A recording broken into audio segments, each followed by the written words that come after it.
Ever wondered why metalheads struggle with harmony? Yes, it can be a tough concept to tackle, but once you understand it, your musical knowledge will break through every boundary. And he introduced harmony to me, the guitar player and singer, hello, thank you. Hello metalheads, I'm Aggro, the brain behind Dark Industry. I'm a metal songwriter, teacher, and music theoretician with a master's degree in harmony. So yeah, you're in the right place to learn about this important topic. Today, we're exploring 3 must-knows in metal harmony. So let's get on to it. So go A minor, and then F, and then D. This is how most guitarists communicate, just calling out chords one by one. It's also a typical vocabulary you'll hear in most YouTube lessons. Not to get me wrong, I'm not blaming anyone for doing it that way. It's easy, okay, but without understanding the relationships between chords, we completely miss what they actually mean in a harmonic context, which is the point of this video. And if you watch until the end, you'll see how these 2 guitar players can actually communicate through harmony, not just chord names.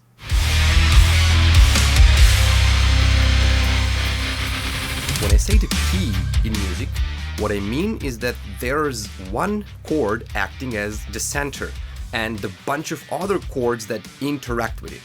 All of them are locked together in the key. For example, when we say that the song is in, say, A minor, what we actually mean is A minor is the key of this song, that A minor chord is the center and other chords orbit around that chord, of course creating and releasing tension through their relationship. Moving away from the center builds tension, and when chords return back to it, it resolves that tension. So this altogether creates this unique music phenomenon we call the key. To help you better understand that, let me play a chorus from one of my songs, and I also give you some visual cues so you can... This day we're chanting all as one, cold-blooded, unified as one. Subject to hate with you astral, our will degenerated. Should only was the bottom line, his life will soon exemplify. What body lessons? Did you get that feel?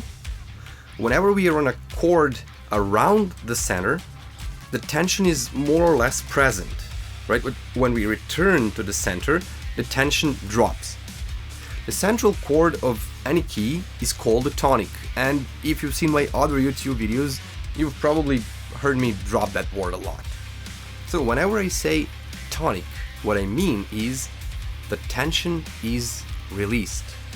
And if you read or heard anywhere about this, that the key is the tonal center of the song, no, that's not it. That's a different thing.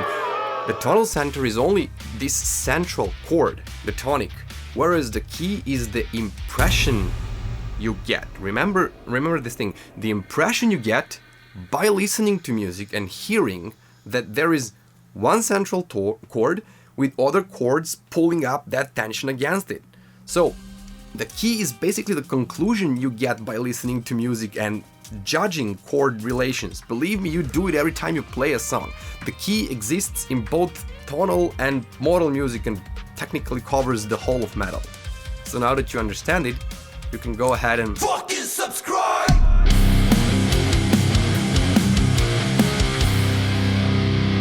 As we move forward to principle number 2, I need you to grasp onto in this video, I'm going to stop naming chords like A minor, D major, whatever, and I'll start referring to them by degrees.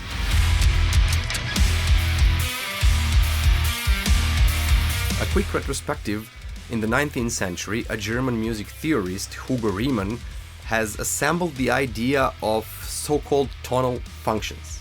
He noticed that chords repeat in patterns. No matter in which key you are, chords simply relate to each other in the identical way. And once you grasp onto this, you'll get how bloody repetitive metal music is. Here's the thing, Riemann simply started with the scale. Okay, say A minor. Simple. When you lay out the scale, A is the first degree, B is the second degree, C is the third, and so on. And after 7 degrees, of course, the scale starts over, it repeats, so it's the first degree again. Now keep in mind that this first degree is where the scale starts. This is the center, this is the tonic. So either you name it the first degree or the tonic, it's one and the same thing. So here's what this means, for instance, to a metal bass player.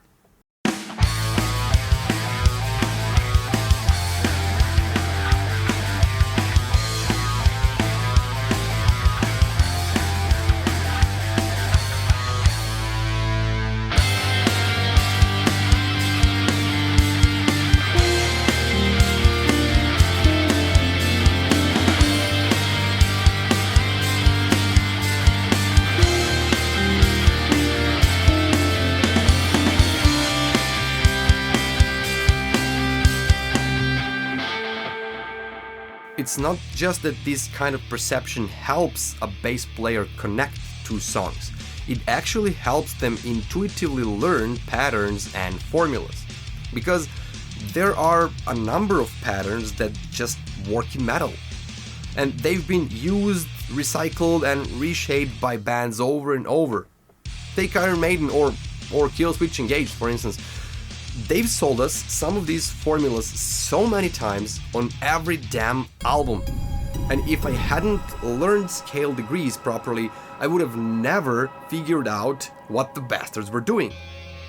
Adam, he's literally feeding us this 6th, 7th chord to 4th degree move in like 25 songs again and again, and we eat it up every damn time. But without understanding harmony, you'll hardly spot these hidden gems of heavy music.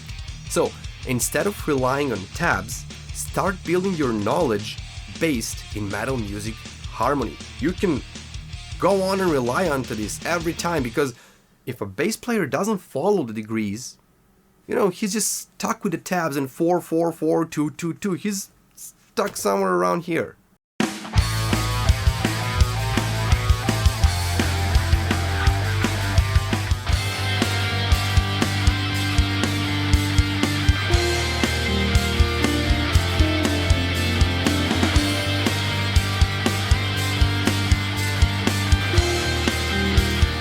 While bass players take care of low end and playing the lowest notes, one octave higher is usually where guitars sit. And guitars play harmonies, of course, richer than a single tone, either power chords or sometimes full chords. So this is where most of harmony lives. Okay, try thinking this way. Play a famous song, say Mother by Danzig. It's in B minor, right? So the tonic is a power chord on B. Now, instead of thinking of the riff as B and then G and A and B again, right? Call in the degrees. Doing that, you'll see that these 3 power chords sit like this. So it's a first degree, right? It's the tonic, then the 6th degree, and then 1 step up, 7th degree, and finally back to the tonic again. So you should start thinking of each degree as having a power chord assigned to it. It's not just a tone, but there's a harmony on it. And when you do that, you'll discover that actually this formula Danzig used to build this harmony,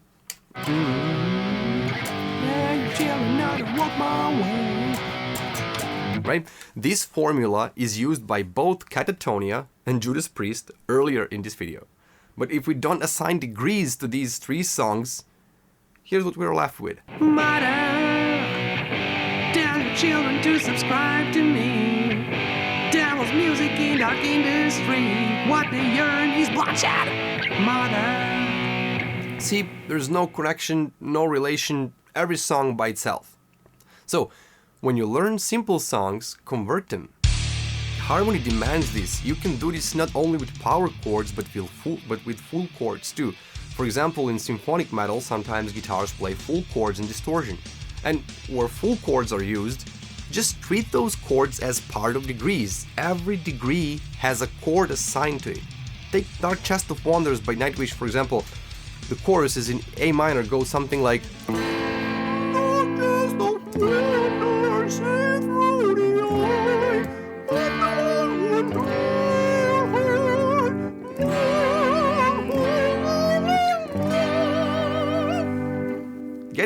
Every degree of the scale carries its own harmony. You can place a chord on each of the 7 degrees, and as long as it doesn't get overly complex or go beyond your current knowledge, this is something you can actively practice.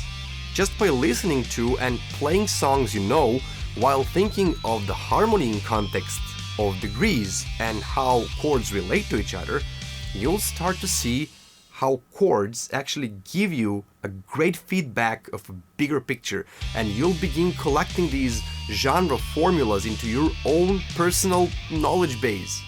Yeah, so we're in A minor, we start with a tonic, and then go to 6th, and then the 4th, double time, and then we loop the cycle 4 times. When you start picking up these formulas, you'll form the greater picture in your head, and it'll help you move on in comprehending harmony. So until next time, I'm glad that this knowledge is now free to all of you and we can communicate this way. In the meantime, of course, stay tuned for more coming your way from Dark Industry, and stay heavy.